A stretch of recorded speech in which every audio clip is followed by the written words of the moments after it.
Willkommen zu den Übungsgesprächen auf Deutsch mit Geschichten. Bist du bereit, dein Deutsch zu üben und fließender zu werden? Lass uns anfangen. Es waren einmal 3 Brüder, die immer ärmer wurden. Schließlich waren sie so hungrig, dass sie nichts zu essen oder zu trinken hatten. Sie sagten zueinander: So können wir nicht weitermachen. Wir sollten in die Welt hinausziehen, um unser Glück zu finden. Also machten sie sich auf den Weg. Sie gingen lange, aber sie fanden kein Glück. Eines Tages kamen sie zu einem großen Wald, und in der Mitte war ein Hügel, der ganz aus Silber bestand. Der älteste Bruder sagte: Ich habe das Glück gefunden, das ich wollte, und ich brauche nichts mehr. Er nahm so viel Silber mit, wie er tragen konnte, und ging nach Hause.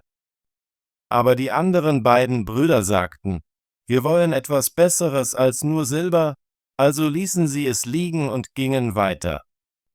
Nach 2 weiteren Tagen des Gehens kamen sie zu einem anderen Hügel, diesmal aus Gold. Der zweite Bruder hielt an und dachte: Soll ich genug Gold nehmen, um mein ganzes Leben davon zu leben, oder soll ich weitergehen?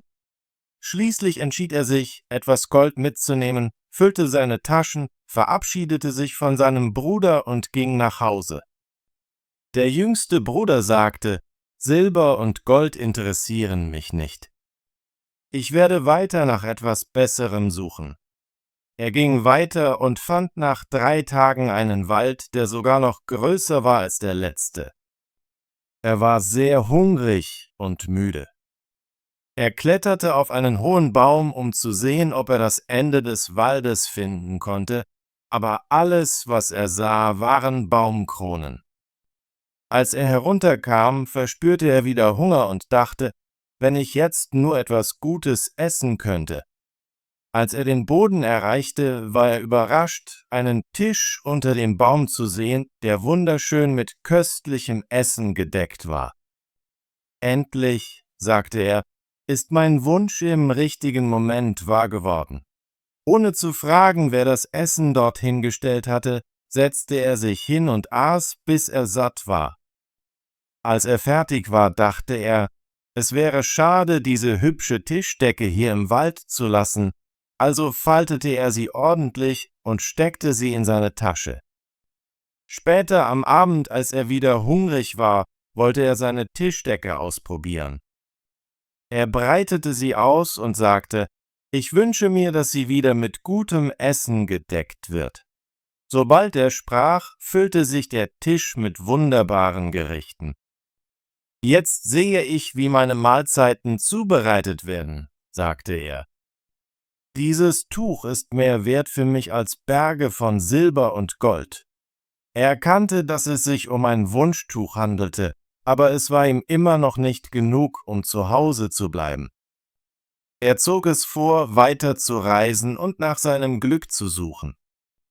Eines Nachts traf er in einem ruhigen Wald auf einen staubigen Kohlenbrenner. Der Kohlenbrenner kochte Kartoffeln über einem Feuer. »Guten Abend«, sagte der junge Mann. »Wie geht es dir ganz allein hier?« »Jeder Tag ist gleich«, antwortete der Kohlenbrenner. »Jede Nacht esse ich Kartoffeln. Möchtest du welche und mein Gast sein?« »Danke«, sagte der Reisende, »aber ich möchte dir dein Abendessen nicht wegnehmen.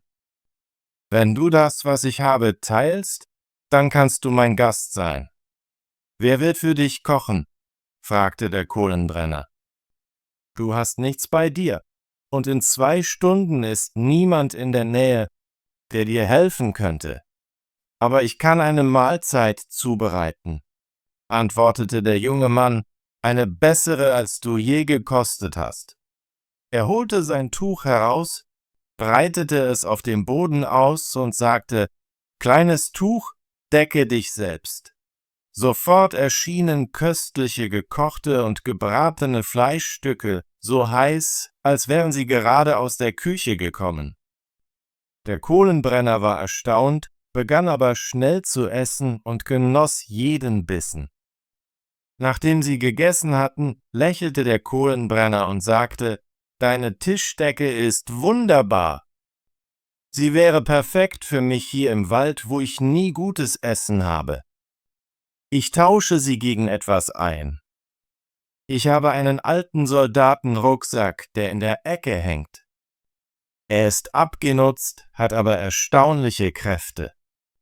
Ich benutze ihn nicht mehr, also gebe ich ihn dir für das Tuch. Ich muss zuerst wissen, was die erstaunlichen Kräfte sind, antwortete der junge Mann. Ich werde es dir sagen, sagte der Kohlenbrenner. Wann immer du ihn klopfst, erscheint ein Unteroffizier mit 6 bewaffneten Männern, und sie werden tun, was du befiehlst. Das klingt gut für mich, sagte der junge Mann, und er stimmte dem Tausch zu. Er gab dem Kohlenbrenner das Tuch, nahm den Rucksack und verabschiedete sich. Nachdem er eine Weile gegangen war, wollte er seinen neuen Rucksack ausprobieren. Er klopfte darauf, und plötzlich erschienen 7 Soldaten. Der Unteroffizier fragte: »Was wünscht mein Herr? Geht schnell zum Kohlenbrenner und holt mein Wunschtuch zurück«, befahl er. Die Soldaten marschierten los und kamen bald mit dem Tuch zurück, nachdem sie es ohne viel Fragen genommen hatten. Der junge Mann schickte sie weg und setzte seinen Weg fort in der Hoffnung auf noch mehr Glück. Bei Sonnenuntergang traf er einen weiteren Kohlenbrenner, der Kartoffeln über einem Feuer kochte. »Wenn du ein paar Kartoffeln mit Salz essen möchtest, komm zu mir«, sagte der rußige Mann. »Nein, dieses Mal wirst du mein Gast sein«, sagte der junge Mann, breitete sein Tuch aus, das sich schnell mit köstlichem Essen füllte. Sie genossen die Mahlzeit zusammen, und danach sagte der Kohlenbrenner: »Auf dem Regal dort liegt ein alter Hut, der seltsame Kräfte hat. Wenn jemand ihn trägt und ihn herumdreht, lässt er Kanonen feuern, die alles in ihrem Weg niederballern. Ich brauche ihn nicht mehr, und ich tausche ihn gerne gegen deine Tischdecke. Klingt gut für mich«, antwortete er, nahm den Hut und ließ die Tischdecke zurück. Doch sobald er anfing wegzugehen, klopfte er auf seinen Rucksack, und die Soldaten gingen, um das Tuch wieder zu holen. Es wird immer besser, dachte er und hatte das Gefühl, dass sein Glück noch nicht zu Ende war. Nachdem er den ganzen Tag gegangen war, erreichte er einen 3. Kohlenbrenner, der ihm wie die anderen Kartoffeln anbot. Wieder ließ der junge Mann ihn von seinem Wunschtuch essen, und der Kohlenbrenner liebte es so sehr, dass er ihm ein Horn im Austausch anbot. Dieses Horn hatte andere Kräfte. Wenn jemand hineinblies, fielen alle Wände und Gebäude zusammen und verwandelten Städte und Dörfer in Ruinen. Der junge Mann gab dem Kohlenbrenner das Tuch dafür, aber danach ließ er seine Soldaten losziehen, um es zurückzuholen. Bald hatte er den Rucksack, den Hut und das Horn. »Jetzt«, sagte er, »bin ich für das Leben gesichert, und es ist Zeit, nach Hause zu gehen und zu sehen, wie es meinen Brüdern geht.« Als er nach Hause kam, stellte er fest, dass seine Brüder mit ihrem Silber und Gold ein schönes Haus gebaut hatten und gut lebten. Er näherte sich ihnen, aber da er einen zerrissenen Mantel und einen alten Hut trug, erkannten sie ihn nicht als ihren Bruder. Sie lachten und sagten: »Du behauptest, unser Bruder zu sein, der Silber und Gold für etwas Besseres abgelehnt hat? Er wird in einer prächtigen Kutsche zurückkommen und nicht wie ein Bettler aussehen.« Sie schoben ihn weg. Wütend klopfte er auf seinen Rucksack, bis 150 bewaffnete Männer vor ihm standen. Er befahl ihnen, das Haus seiner Brüder zu umzingeln, und 2 von ihnen sollten mit Stöcken die beiden stolzen Männer schlagen, bis sie wussten, wer er war. Ein großes Durcheinander brach aus, und die Leute rannten, um den Brüdern zu helfen, aber sie konnten gegen die Soldaten nichts ausrichten. Der König erfuhr von dem Trouble und wurde sehr wütend. Er schickte einen Hauptmann mit Truppen, um den Unruhestifter aus der Stadt zu jagen. Doch der junge Mann rief noch mehr Soldaten herbei, und sie wehrten sich, sodass der Hauptmann und seine Männer mit Verletzungen fliehen mussten. Der König sagte, dieser Vagabund ist noch nicht unter Kontrolle, und schickte am nächsten Tag eine noch größere Truppe, aber sie hatten nicht mehr Glück als die erste Gruppe. Der junge Mann schickte immer mehr Soldaten, und dann drehte er seinen Hut zweimal auf dem Kopf. Sofort feuerte es Kanonen, und die Männer des Königs wurden besiegt und flohen. Jetzt, sagte er, werde ich keinen Frieden schließen, bis der König mir seine Tochter zur Frau gibt und ich das Königreich in seinem Namen regiere. Er sandte diese Nachricht an den König, der zu seiner Tochter sagte, ich habe keine Wahl, als zu tun, was er will. Wenn ich Frieden will und meine Krone behalten möchte, muss ich dich ihm geben. So fand die Hochzeit statt, aber die Tochter des Königs war unglücklich, dass ihr Ehemann ein gewöhnlicher Mann mit einem schäbigen Hut und einem alten Rucksack war. Sie wollte sich von ihm trennen und dachte, könnten seine Kräfte im Rucksack sein?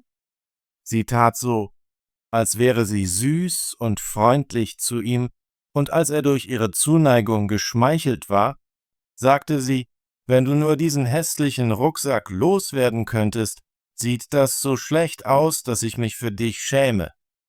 Liebe Tochter, antwortete er, dieser Rucksack ist mein größter Schatz. Solange ich ihn habe, habe ich vor niemandem Angst. Er erzählte ihr von seinen magischen Kräften.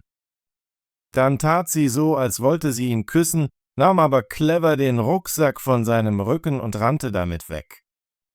Als sie allein war, klopfte sie auf den Rucksack und befahl den Soldaten, ihren ehemaligen Meister zu fangen und ihn aus dem Palast zu werfen.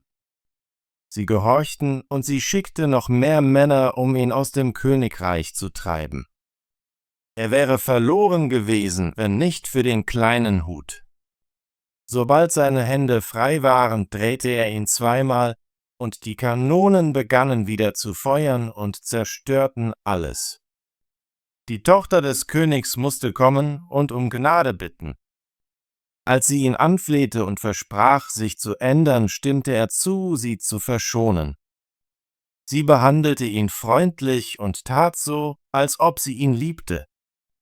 Nach einer Weile trickste sie ihn aus, indem sie herausfand, dass selbst wenn jemand den Rucksack bekam, sie ihm nicht schaden konnten, solange er noch den Hut hatte. Sobald sie das Geheimnis kannte, wartete sie, bis er schlief, nahm den Hut und warf ihn auf die Straße. Er hatte jedoch immer noch das Horn, und aus Wut blies er mit all seiner Kraft hinein. Sofort fielen alle Wände, Gebäude, Städte und Dörfer auseinander und töteten den König und seine Tochter. Wenn er nur ein wenig länger weitergeblasen hätte, wäre alles zerstört worden, so dass kein Stein auf dem anderen geblieben wäre. Danach widersetzte sich niemand mehr ihm, und er wurde der König des ganzen Landes. Tolle Arbeit! Möchtest du dein Deutsch üben und fließender werden? Bitte abonniere unseren Kanal und aktiviere die Benachrichtigungsglocke, damit du keine unserer kostenlosen deutschen Geschichten verpasst. Wir sehen uns im nächsten Video.